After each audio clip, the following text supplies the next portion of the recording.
The courtroom felt like a gladiator arena as I watched Tyler Blackwood squirm in his defendant's chair, his designer hoodie suddenly looking less impressive under the harsh fluorescent lights. His mother, Sandra I am the HOA Blackwood, sat behind him radiating the kind of fury that could melt steel. Judge Martinez adjusted her glasses and fixed Tyler with a stare that could stop traffic. Mr. Blackwood, you're charged with attempted grand theft auto, harassment, and filing false police reports. How do you plead? Tyler's voice cracked like a 13-year-old's. Not guilty, Your Honor.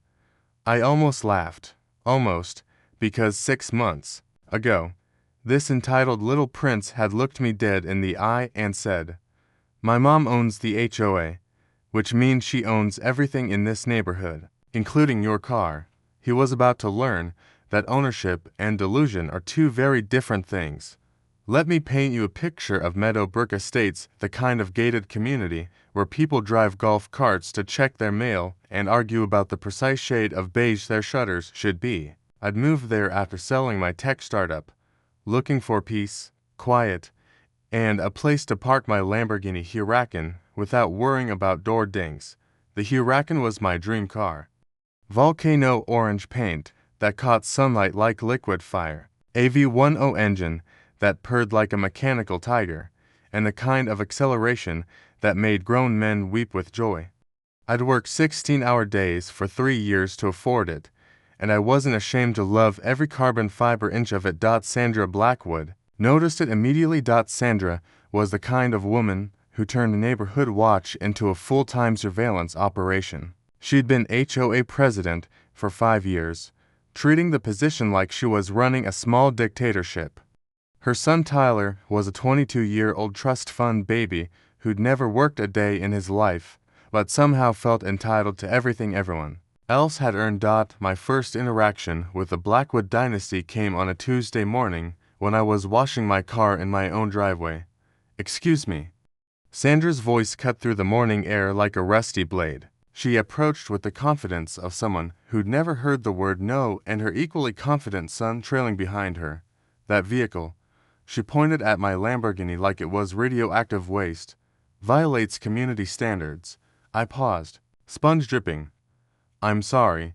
Exotic vehicles create an atmosphere of inequality in our community. They make other residents feel uncomfortable." Tyler nodded sagely, as if his mother had just quoted Shakespeare. "Yeah, man, it's like, totally unfair to the rest of us." I blinked slowly.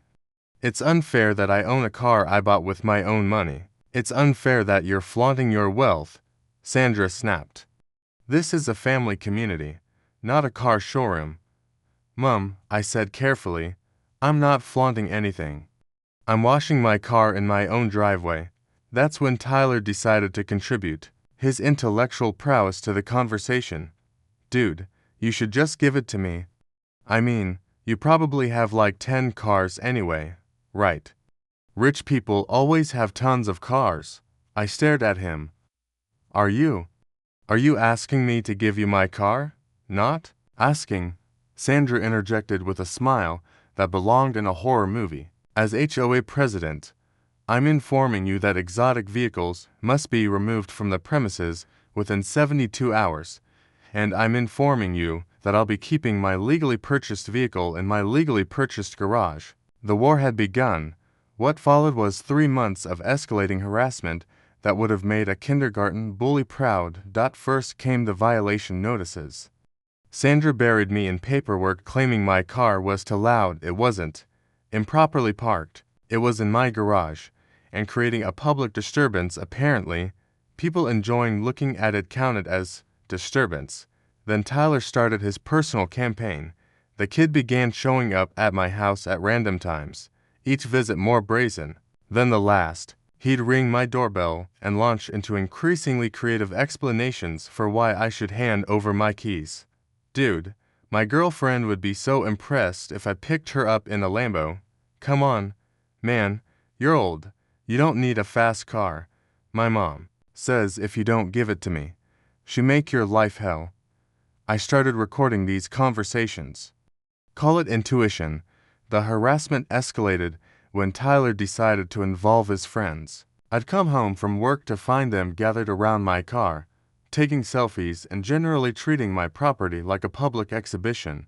"Hey," I called out one evening, finding Tyler actually sitting on my hood. "Get off my car." He slid down, slowly, grinning. "Relax, old man, I was just checking it out. You know, for when it's mine, it's never going to be yours. We'll see about that." That night, I installed security cameras. Best investment I ever made.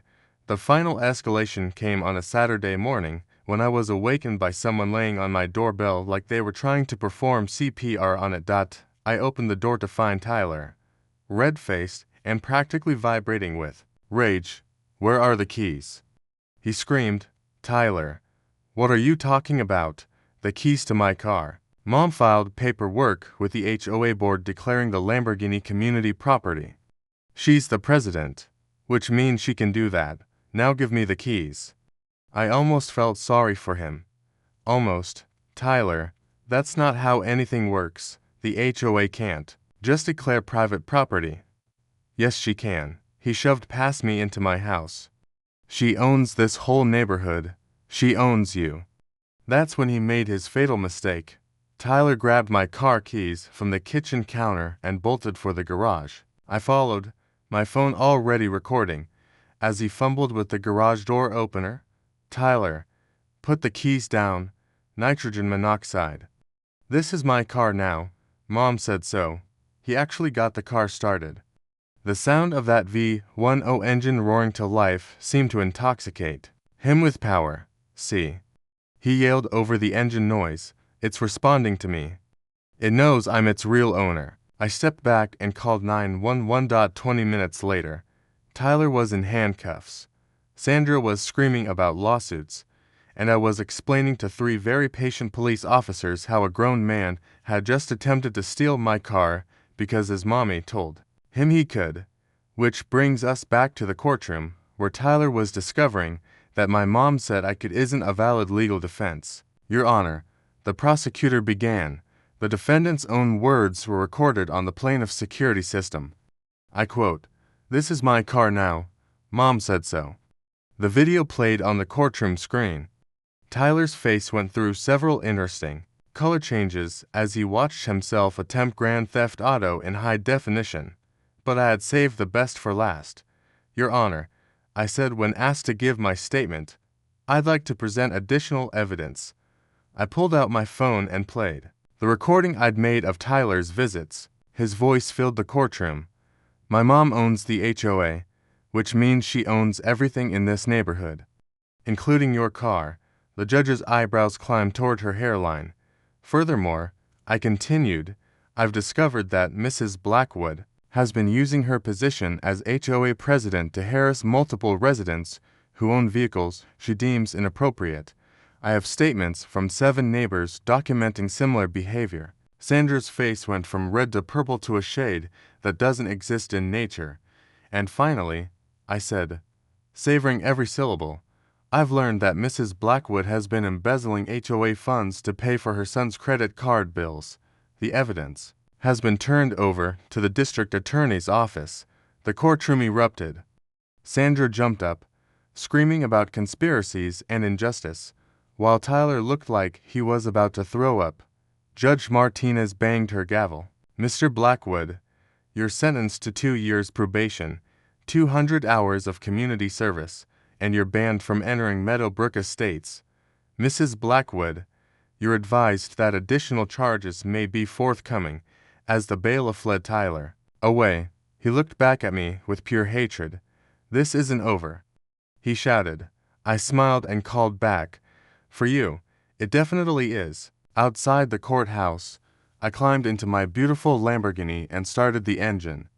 The V10 roared to life, a mechanical symphony of justice served. As I drove away, I couldn't help but think, some people are born entitled, others earn their rewards, and apparently, some people need a judge to explain the difference.